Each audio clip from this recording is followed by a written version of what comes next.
तो परमात्मा याद दिलाते हैं, बेटा जाया खुशी हुई, वही खूब बजाए थाले। ये तो आना कीड़ी का नाड़े।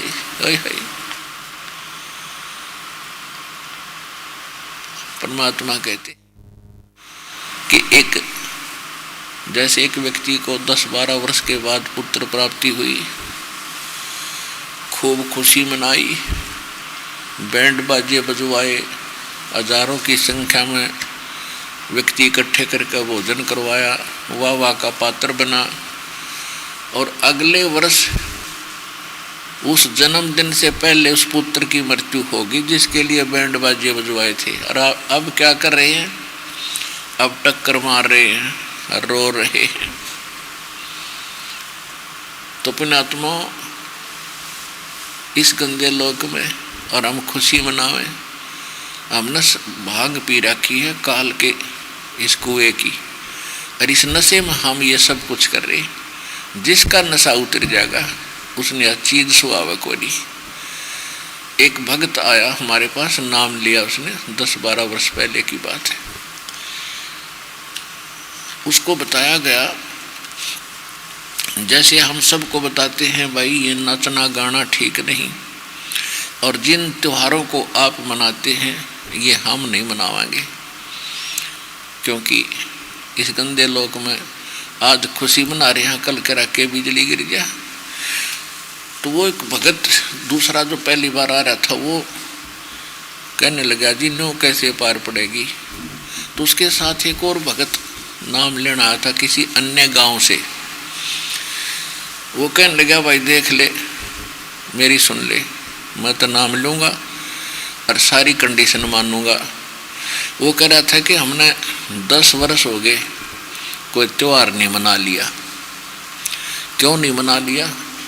कि कभी तो एक बार तो मेरे भाई की मृत्यु होगी, और एक साल फिर कुछ मनाना नहीं। अगले वर्ष मेरी बहन विधवा होगी, अगले वर्ष मेरे ताऊ के छोरे की मृत्यु होगी भाई की। यानी इस प्रकार 10 वर्ष हो गए हमारे घर में हमने कोई खुशी नहीं देख ली। तो भाड़ में जाओ, इसी त्योहार तो ये मना लो ना उसने, उन त्योहारों ने। जब ये हालत होगी आपकी और हमको पता लग गया कि यह ना जाने किस टाइम बिजली गिर जाए,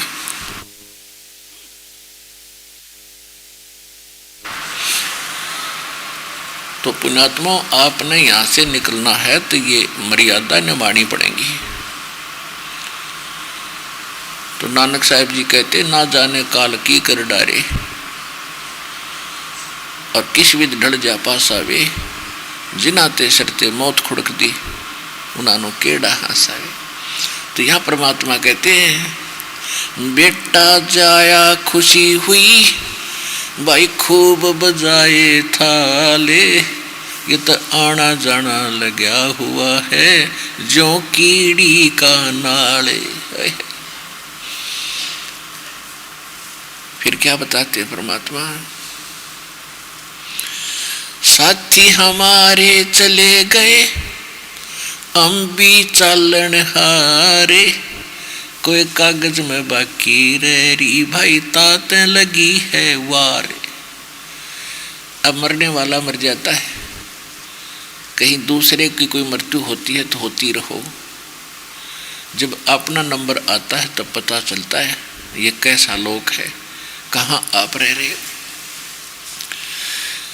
तो क्या बताते हैं परमात्मा कि आप देख रहे हो आपके कितने मित्र प्यारे रिश्तेदार, कोई साथी बहन भाई, ये कितने चले गए और आप भी चलेंगे। परमात्मा अपने ऊपर बता रहे हैं कि ऐसे विचार करो, हम भी चालनहार, और कोई कागज में बाकी रह गई, यानी कोई संस्कार शेष आपके हैं, और जिस दिन वो कागज पूरे होंगे, वो श्वास पूरे होंगे, 1 सेकंड भी नहीं लगन देगा युगाल, चाहे कितना कंपल्सरी इंपॉर्टेंट काम आपका रखा रहे, जो धरा रहेगा। क्योंकि जो इम्पोर्टेंट काम था इस जीवन का वो तो आप करे ना रहे, जिस तरह इसमें सहारा मिला आपको, आपकी जीवन भी रक्षा हो, आयु भी बढ़े, उस भगवान का तो पता ही नहीं था आपको। अब पता चला है कि वो कबीर भगवान है जो हमारी आयु भी बढ़ा दे। मासा घटे न तिल बदे, वेदना लिखे जो लेख, सच्चा सतगुरु मेट कर भाई ऊपर मारे मेघ।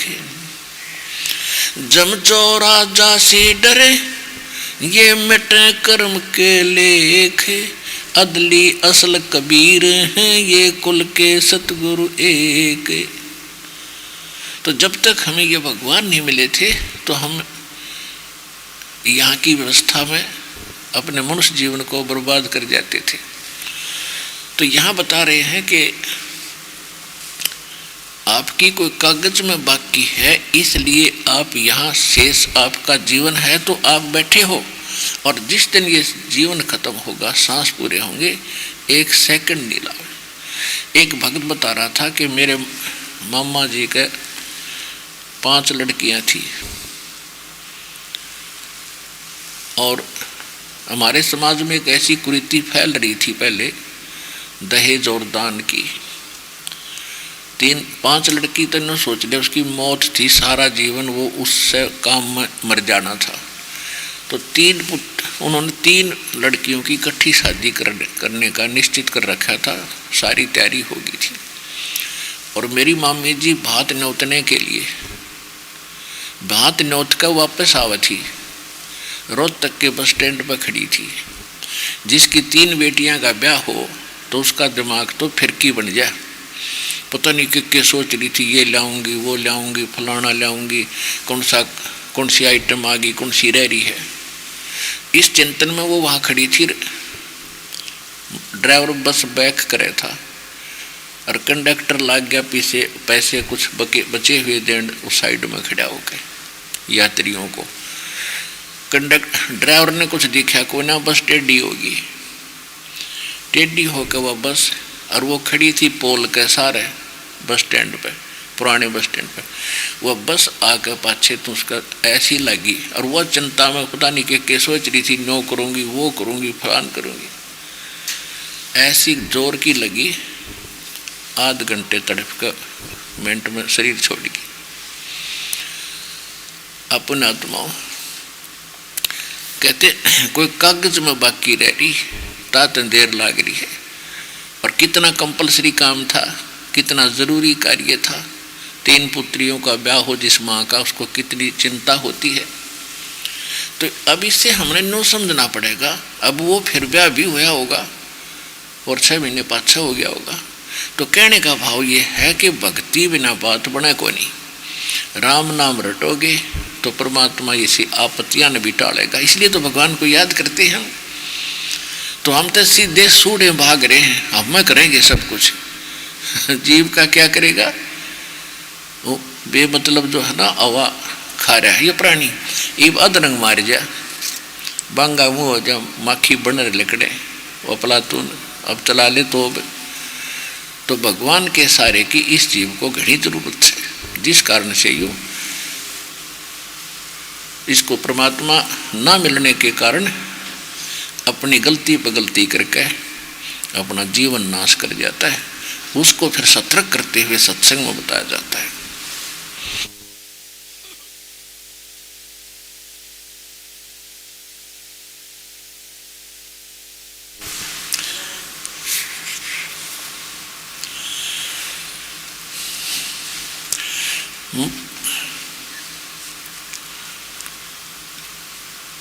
पतझड़ आवत देख कर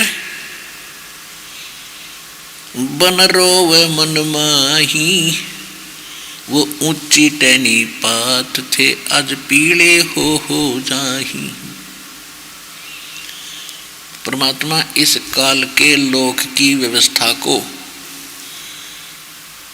और कैसे समझाना चाहते हैं। संसार रूपी वन, और एक दिन ये सभी मनुष्य रूपी पतपात यहाँ से झड़ जाएंगे। तो कहते हैं पतझड़ आवत देख के, पतझड़ का मौसम आता है और बसंत प्रारंभ होती है ऋतु। तो उस समय पहले के सभी पत्ते वृक्षों के झड़ झड़ कर नीचे पीले होकर नीचे गिर जाते हैं। और वो पता नहीं कहाँ को गंदी नाली में सड़ रहा है, कोई पशुओं के पैरों के नीचे कुचला जा रहा है, और तुरंत नई कोपल फूट जाती है और तुरंत पत्ते फिर हरे भरे हो जाते हैं, और 1 वर्ष वो पत्ते फिर फटफट करके मस्ती मार लेंगे, अगली पतझड़ में वो भी फिर ऐसे ही नीचे गिर के दुर्गति को प्राप्त होंगे। परमात्मा समझाना चाहते हैं कि इस काल के लोक में यहाँ ऐसी व्यवस्था है कि जैसे दादा मर गया पोता पैदा हो गया, पोता भी दादा बनेगा, वो भी उसकी भी टिकट कटेगी, कौन सा सदा परमानेंट हो गया। तो हमने इस व्यवस्था को समझना पड़ेगा। ठीक है, जो भी दादा पोता का नाता है ठीक निभाओ, भक्ति पर आप भी करो, अपने नातियों को भी लाओ। इस सारे सत्संग का कहने का ये दास का उद्देश्य है। तो क्या बताते हैं कि पतझड़ आवत देख के यो बन रोवे मन माही, वो ऊंची टणी पात थे आज पीले हो जाही। पात झड़नता यूं कहे सुन भई तरवर राय, अब के बिछड़े नहीं मिले न जाने कहाँ गिरेंगे जाए। तरवर कहता पात से सुनो पात एक बात, यहाँ की यह रीति है एक आवत एक जात। दादा मर गया पोता हो गया, पहले वाले पत्ते पीले होकर गिर के नए फूटे। कहते यहाँ की एक रस्म है, ये रिवाज है, यहाँ की यही रीति है, एक मरे दूसरा पैदा हो गया, वो मरेगा फिर और पैदा हो गया। यानी यहाँ जन्म और मरण का ये दीर्घ रोग आपका सदा बना रहेगा जब तक सत भक्ति परम पिता परमात्मा परम अक्षर ब्रह्म सत्य पुरुष की नहीं करोगे। तो क्या कहते हैं कि पात झड़नता यूं कहे सुन भाई तरवर राय, कि हे तरवर राज अब मेरी बात सुन ले, आपसे बिछुड़ कर जा रहे हैं, ना जाने कहाँ गिरेंगे, गंदी नाली में पड़ेंगे या किसी पैर पशु के पैर के नीचे कुचले जाएंगे। जैसे कोई व्यक्ति रोगी होता है, उसको पता चल जाता है कि दीर्घ रोग है और मौत निकट है, निश्चित है, तो फिर उसको याद आता है कि भगवान अब कहाँ जाऊंगा मैं,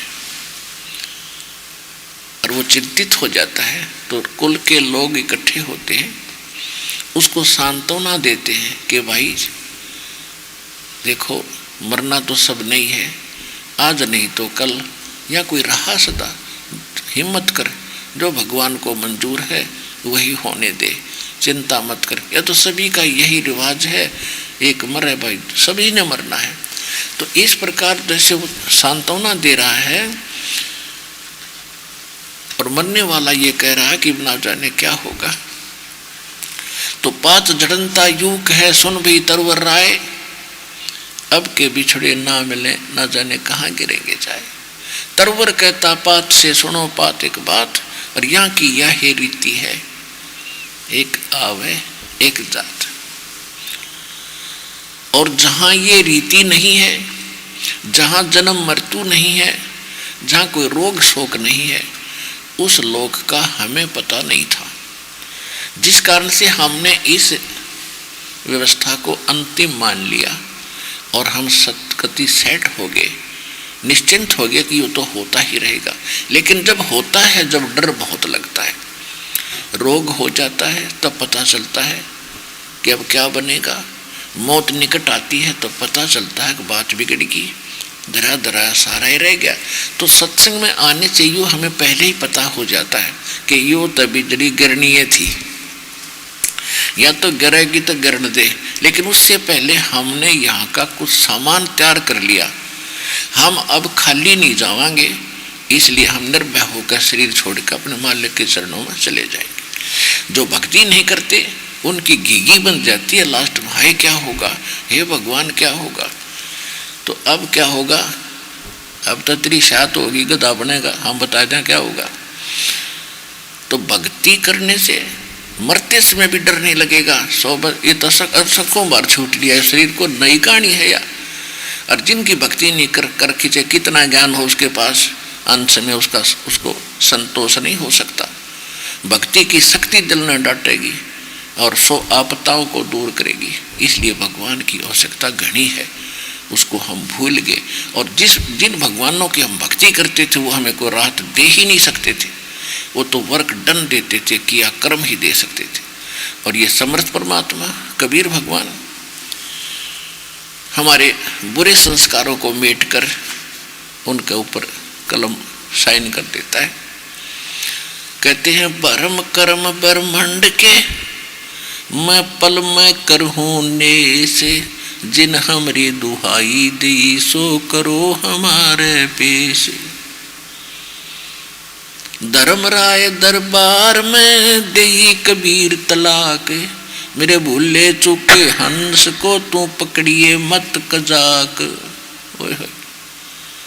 ऐसा समर्थ परमात्मा यहाँ के 21 ब्रह्मांड के चीफ जस्टिस को और जाकर ये कह दे कि खबरदार तूने मेरे भगत को पकड़ा है, उसका अकाउंट भी नहीं करेगा।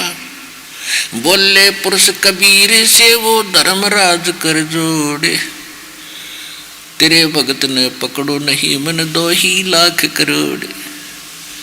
आज आपको समर्थ की शरण मिल गई है, इसको बना कर रखना।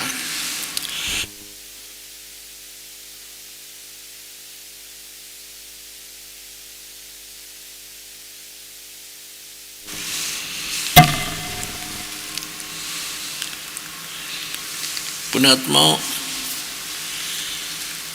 हम ऊपरले मन से कहते रहते हैं कि भी मौत सब ने मरना है, एक दिन सब ने मरना है। जैसे किसी को समझाने की चेष्टा की जाती है कि भाई भक्ति कर ले, एक दिन संसार छोड़ कर जाएगा, तेरे साथ कुछ नहीं चलेगा। तो वो क्या कहता है कि तो सब ने पता एक दिन मरना तो ही देखी जाएगी। लेकिन जब वो मरने का दिन निश्चित होगा ना, तब पता चलेगा क्यों कर मरा करे। अब तो उसे फॉर्मेलिटी से यहाँ पे मरना था ही, और इसका यह क्या बड़ी बात है, तो मौत तो होनी है सबकी।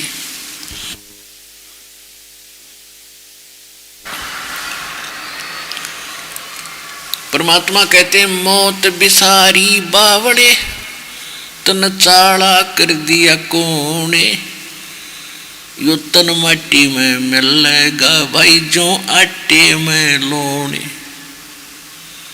मौत भूल गया बावड़े, अचरज किया कौन, और यो तन माटी में मिल जाएगा जो आटे में लोन। कहते हो छत्रपति की राख पे अब गद्दा लोट लगावे है। वो सारी पृथ्वी का राजा छत्र ऊपर चला करते राजाओं का।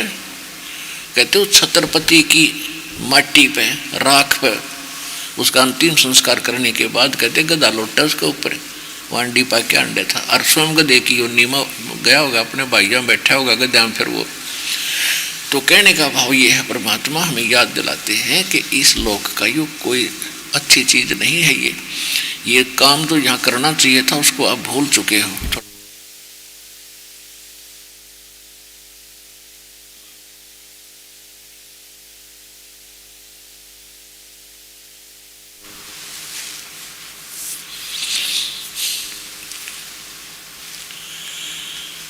अब क्या बताना चाहते हैं परमात्मा कि मौत भूल गया बावड़े, तन चाड़ा कर दिया कौन। जब आपको मौत की सही याद आवेगी कि भैया तो बात बिगड़ेगी, और जिसके लिए मैं सारा जीवन लगाता हूँ, 2 नंबर के काम करके, रिश्वतखोरी करके, चोरी करके, मिलावट करके पैसा इकट्ठा करता हूँ, किस लिए, अपने परिवार को सुखी बनाने के लिए। या तक भारी भूल लग गई आपके। ये तो परिवार को विष खिला रहे हो आप। आपने विष देने की जरूरत नहीं पड़ेगी अपने परिवार को। जो ऐसे कर्म करके अपने बच्चों की परवरिश करते हैं, एक दिन ईसा कैर टूटेगा, समझ में नहीं आओगे आपके। आप भी मृत्यु को प्राप्त होगे, और जिनके लिए जोड़ रहे हैं वो भी नहीं रहेंगे। ये तो शुभ कर्म करने से परिवार भी सुखी रहता है, और आपका धर्म कर्म भी बिगड़ते बच जाता है। इसलिए सत्संग में आने से ये ज्ञान होता है, सत्संग में अवश्य आना चाहिए।